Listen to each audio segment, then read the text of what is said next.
नमस्ते। ओवरव्यू में आपका स्वागत है। 3 विषय। पहला, क्यों नहीं सर्वदलीय बैठक में आ रहे हैं हमारे प्राइम मिनिस्टर साहब। दूसरा, हिंदू मुस्लिम एजेंडा तो इस समय खत्म है। और तीसरा, सीजेआई खन्ना साहब ने जाते-जाते कुछ इज्जत रख ली। तीनों विषयों पे बात करने से पहले एक बार फिर से आपसे आग्रह, चैनल को सब्सक्राइब करें और अगर हो सके तो चैनल की मेंबरशिप भी लें। मेंबरशिप का मतलब कि हर महीने एक छोटी रकम आपको हमें आर्थिक सहयोग के रूप में देनी होती है। और अगर आप हर महीने का कमिटमेंट नहीं करना चाहते हैं, तो एक बार एक मुश्त वन टाइम भी आप हमारी आर्थिक सहयोग कर सकते हैं और हमें आपके इस आर्थिक सहयोग की आवश्यकता है। तो सबसे पहली बात कि हमारे नरेंद्र मोदी साहब क्यों नहीं फेस करना चाहते हैं मतलब सर्वदलीय बैठक या राष्ट्र के नाम संदेश, इस तरह की बातें क्यों नहीं करना चाहते हैं। मैं इस पे आऊँ इससे पहले मैं एक तो बैकग्राउंड इसलिए बता दूँ कि इसकी आवश्यकता क्या है और क्यों ये ज़रूरी है। अ, और ये कहने की ज़रूरत इसलिए पड़ी कि एक सर्वदलीय बैठक कल हुई, जिसमें राहुल गांधी, खड़गे साहब, ये सब लोग आए। और चूँकि मोदी जी ने इस सर्वदलीय बैठक को ऐसा बना दिया है कि राजनाथ सिंह साहब इसको एड्रेस करेंगे, वो उसको अध्यक्ष इसको इसको साइड करेंगे। तो उसकी इम्पोर्टेंस कहीं न कहीं मोदी जी ये देते हैं कि मेरे लिए सब इम्पोर्टेंट चीज़ नहीं है, मैं तो इन सबसे ऊपर। मैं इसमें कुछ कुछ तथ्य आप लोगों के सामने इसलिए रख दे रहा हूँ कि मैं बाकी इस समय का नहीं, हम सबसे खराब जो हमारी अभी तक की वॉर हुई है, वो 1962 की वॉर है। मैं उसके बारे में कुछ तथ्यात्मक चीज़ें आपके सामने रख दे रहा हूँ।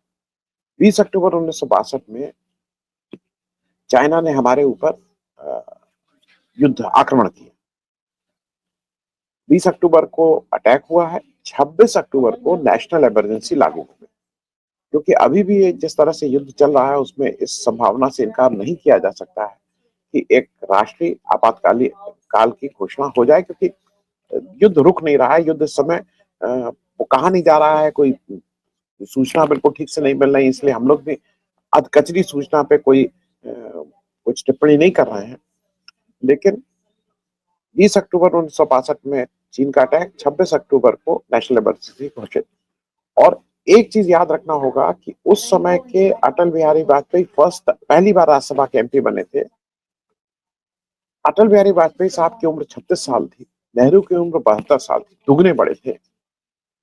अटल बिहारी वाजपेयी साहब एक 4 मेंबर का डेलीगेशन लेके नेहरू से मिलने जाते हैं, प्रधानमंत्री से, और उनसे डिमांड करते हैं कि साहब आप पार्लियामेंट बुलाइए, इसका एक सेशन बुलाइए, क्योंकि इस समय देश के सामने इसको डिस्कस करना जरूरी है। 8 नवंबर को वो सेशन बुलाया जाता है। और मैं इसलिए भी ये बता रहा हूँ कि उस समय नेहरू को ये सुझाव दिया गया था कि इसको सीक्रेट सेशन की तरह इस पे बातचीत हो, क्योंकि मतलब ये बहुत सेंसिटिव मामला है। नेहरू ने उसको रिजेक्ट किया। नेहरू ने कहा कि देश के लोगों के लिए अहम है और उनको ये जानना जरूरी है, तो इसलिए हम कोई सीक्रेट सेशन नहीं करेंगे। 9 नवंबर को अटल बिहारी वाजपेयी जी का एक अभूतपूर्व भाषण होता है। वो भाषण पार्लियामेंट के आर्काइव्स में है, कहीं कोई भी देख सकता है। और उन्होंने 3-4 टिप्पणी की थी। उन्होंने ये कहा था कि ये जो जो भूल हुई है, ये एक बड़ा पाप है, इट इज अ ग्रेट सिन। बड़ा पाप हुआ है जो हम लोगों से ये भूल हुई। उन्होंने फिर कहा था कि ये देश के लिए शर्म की बात है। उन्होंने ये भी कहा, ये शर्म की बात, आजादी के 15 साल बाद हमारी तैयारी पूरी नहीं थी। और फिर उन्होंने ये कहा था कि जो ये हार का दाग है, ये तब तक साफ नहीं हो जाएगा जब तक आखिरी चीनी हमारी धरती से भगाया नहीं जाता है, तब तक ये हार का दाग हम साफ नहीं कर सकते। मैं रेफरेंस ये इसलिए बता रहा हूँ कि वही और वही भाजपा की जो एक जनरल प्रवृत्ति होती है पूरी सरकार की।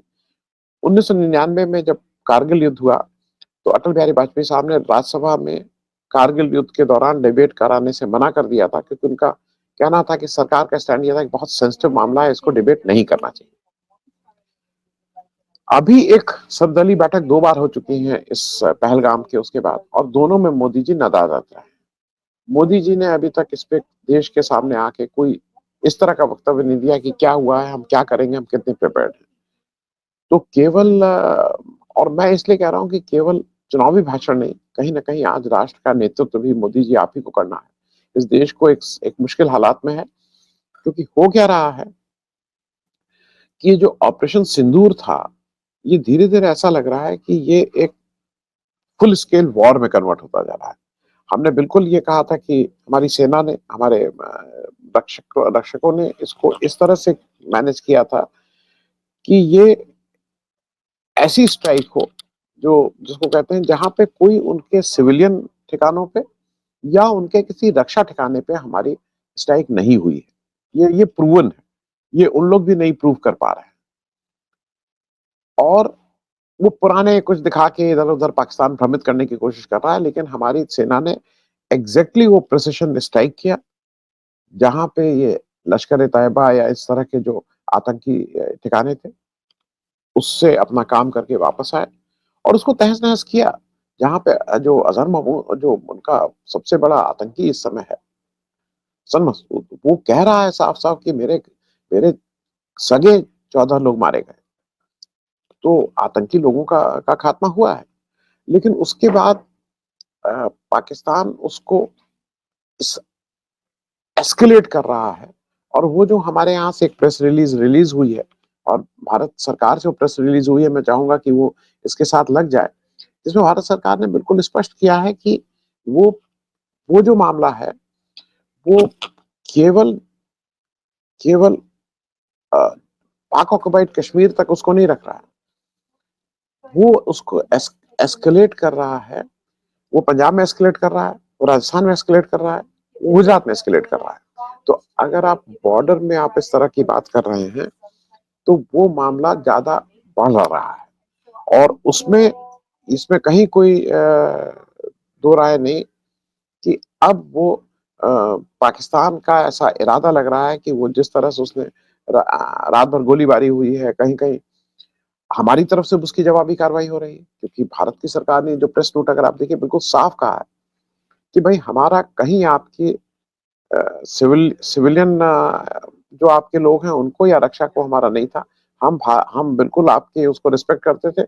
लेकिन अगर आप आतंकवादियों को कंट्रोल करने में सक्षम नहीं हो, तो फिर तो हमें हमें जाके अपनी कार्रवाई करनी होगी। हमें तो अपने देश को बचाना ही होगा।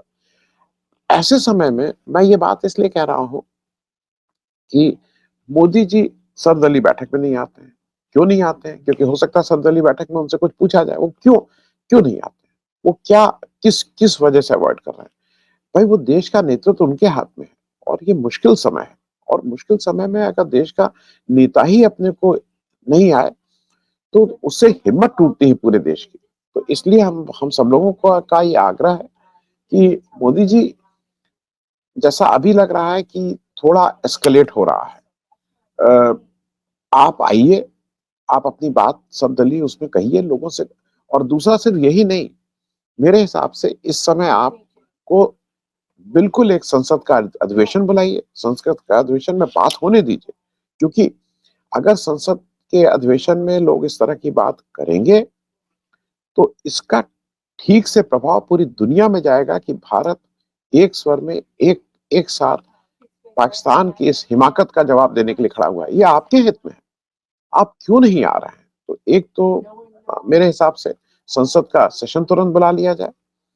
दूसरा, आप जब सर्वदलीय बैठक करिए, उसमें आप खुद आइए, उसको आप प्रिसाइड करिए और तीसरा, एक राष्ट्र के नाम संदेश देके थोड़ा ये बताइए कि वेयर वी स्टैंड। अभी क्या हो रहा है कि छुट-पुट खबरें आ रही हैं। हर आज हर आदमी सोशल मीडिया पे लगा हुआ है, उसमें कोई पुरानी खबर, कोई नई खबर, कोई उसमें एक ऑल्ट न्यूज़ वाले अपने ज़ुबैर साहब हैं, वही लगे हुए हैं कि ये फेक है, ये क्या है। तो उसपे एक अगर आप आके एक अपनी टिप्पणी करेंगे, तो मुझे ऐसा लगता है कि देश को भी राहत महसूस होगी। अब मैं ज़रा दूसरी बात पे आ जाऊँ जो जो मेरे हिसाब से एक इस सारे युद्ध में